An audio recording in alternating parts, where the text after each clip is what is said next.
President Trump has been tweeting about this, and I'm going to read it to you, the latest presidential tweet. Here we go. As usual, Jay Powell and the Federal Reserve are slow to act.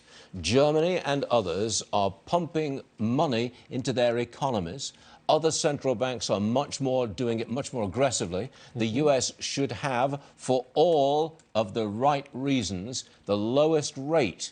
We don't, putting us at a competitive disadvantage. We should be leading, not following. Greg, I think the president is saying exactly what you've been saying.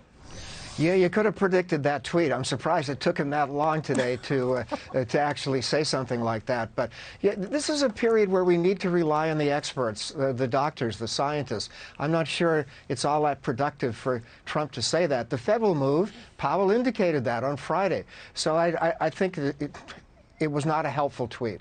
I think, Keith Fitz, I think the president and a lot of investors would like the rate cut now. Yeah. Not tomorrow, not next week, now, right? Yeah, but at the same time, it would just reinforce a view that the Fed is, they're being sycophants to Trump. I think the Fed has to do it at its pace. There's an FOMC meeting in a couple of weeks. Maybe we'll wait until then. But I think the Fed can't show the world that it does exactly what Trump wants at exactly the time he wants. Rebecca Walser, come into this, please. If we had a rate cut by the Federal Reserve in the very near future, would that help?